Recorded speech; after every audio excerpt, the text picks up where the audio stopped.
The reveal of the Shinju entities has fundamentally shifted the very foundation of the universe itself. The things we didn't know have now been revealed, and the things we thought we knew weren't what they seemed to be. You see, Toneri prophesies that the gods would have descended upon the land, which at first seemed like he was referring to the Otsutsukis. At that point in the series, we didn't know what else to think. If he wasn't referring to the Otsutsuki, who else could it be? These questions, of course, were never answered, which is why I'm making this video today. You see, I believe that the gods Toneri saw in his visions wasn't the Otsutsuki, but the Shinju beings themselves. To understand why this makes perfect sense, I first need to explain why he definitely wasn't referring to the Otsutsuki, which is actually quite easy. This goes back to the original premise of the prophecy itself, which is that the gods will descend upon the land. Toneri said this in episode 15, after saying that the gate Nue opened has now been sealed. This prophecy was then later referenced again in episode 53 when Toneri first met Urashiki on the moon. The first thing he said to him was that you finally arrived, celestial being. This means that Toneri initially thought that Urashiki was the entity from his prophecy, since he said that he has finally arrived.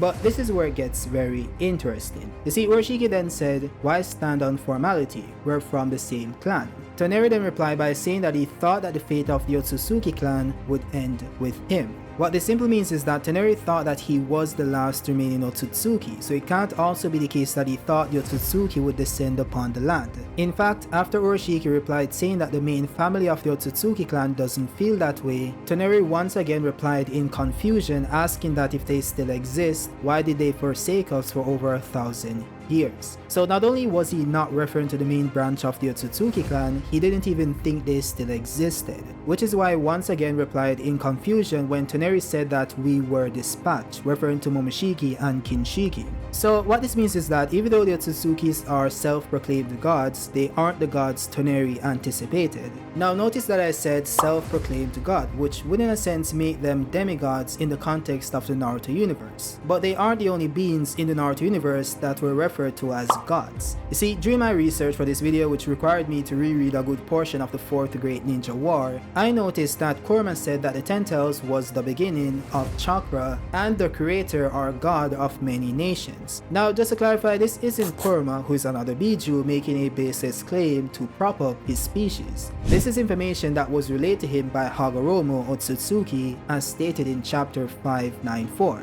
What this means is that Hagoromo knew more about the TenTails than we initially thought, and that information has not yet been revealed to the audience. By the way, not only did he say that the TenTails is the creator or god of many nations, but also that he's the progenitor who is said to have created this very land, meaning that the TenTails is that which created the planets themselves. Now this might seem a tad bit contradictory, since Amado said that the Otsutsukis always utilize the TenTails when assaulting a planet because the TenTails is what becomes the divine tree. The TenTails is actually a seedling they first plant into the ground, which then grows into the divine tree and consumes the planet, thus bearing a chakra fruit.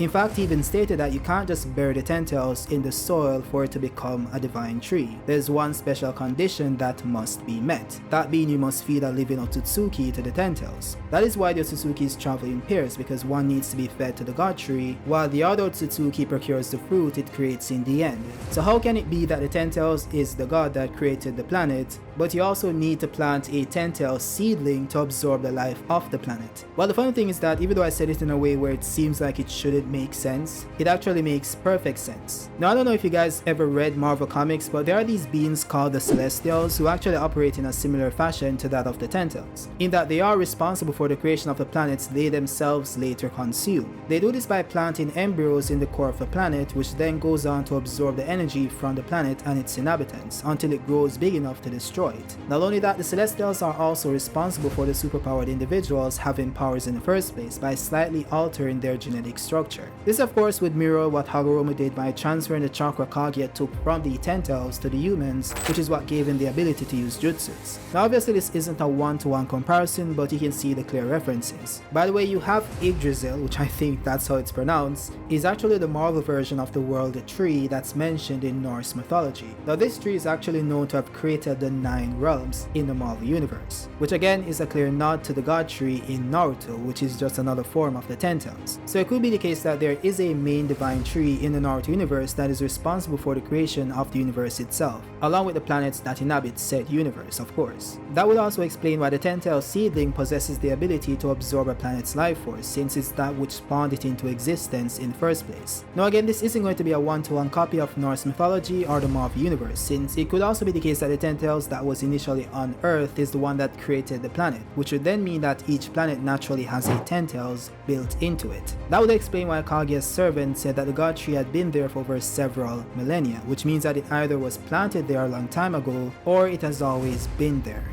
So similar to how the Celestials created these planets and the universe itself, then used their seedlings to feed off the energy generated by humans, that could also be the same motive behind the TenTails as well. Now the role of the Otsutsuki in this is quite fascinating, since it could also be the case that they play the role of the deviants from Marvel Comics. Now they were initially said to have been created to be a delicacy to be consumed by the Celestials, which would also be similar to how the Otsutsukis are consumed by the TenTails. Though it was later revealed that the deviants along with the Eternals were actually created by the Celestials to protect the Celestial seedling while it absorbed the energy from the planet, which of course would be similar to how Kaguya said that it was her job to watch over the divine tree. By the way, I'm not saying that this is going to be a one-to-one comparison, it could all just be one big coincidence. Now, the evolution the TenTails seedling underwent is currently being portrayed in the manga as a new occurrence, even though Boruto seemed to have known about it prior. Though it could chalk it up to him seeing into the future using Momoshiki's Byakugan, which would be the most likely outcome, but we'll have to just wait and see. The point is that we know nothing about the TenTails or what its true background is. There is no point in making definitive statements about what its true evolutionary process is either, especially since there weren't any beasts running around the planet not until Kaguya herself merged with the TenTails. You see, Hagoromo initially believed that the reason why the TenTails went on a rampage was due to it being robbed of its chakra fruit, referring to the fruit Kaguya stole from it. But Black Zetsu later revealed that the TenTails wasn't just the divine tree, it was Kaguya herself. So it wasn't the TenTails trying to reclaim its chakra fruit, it was actually Kaguya's will attempting to take back the chakra dispersed into her children. So this explains why instead of gradually absorbing the chakra of the planet and all living things, the TenTails became more aggressive and obvious. It was influenced by the will of Kaguya, who had once merged with it. In fact, the TenTails spoke to Madara during the war, which means that even the original TenTails showed signs of sentience. So what Code did, which led to the creation of the Shinju, isn't really unique, but then again, more information is required.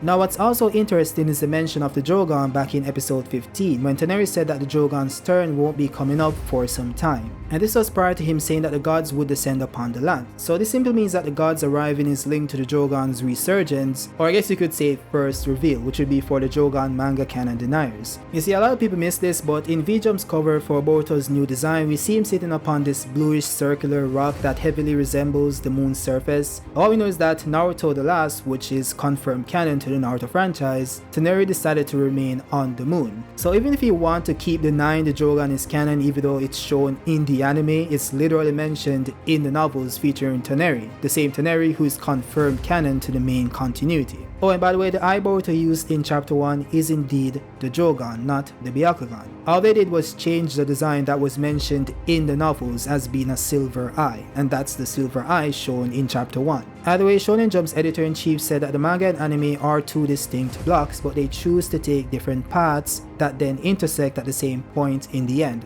So while Toneri assisted Boruto with awakening the Jogan in both continuities, the difference is that he did it much earlier on in the anime, thus Boruto using the Jogan in the anime. So the endpoint of Toneri awakening Boruto's Jogan remains the same, but how they get to that point just manifests differently in both continuities, in my opinion at least. So yeah, this somewhat seems like a tangent, but the Jogan will be definitely relevant to the TenTails and its evolution and the Shinju gods, and I really want to learn more about how the TenTails came into being, because Korma saying that the TenTails created the land itself is very interesting, and I think it's definitely possible given the powers of the TenTails. So I don't know, it literally has a Renegon that's able to create like celestial bodies. Like Pain created a planet, a miniature planet in the sky. I don't see why the TenTails that was stated to have immeasurable power and a Renegon or Renin Sharingan wouldn't be able to do something on a greater scale. And then this also supplements the point of, you know, Toneri's prophecy being about these gods, these Shinju beings. And this of course also validates their presence in the current meta, the current power system.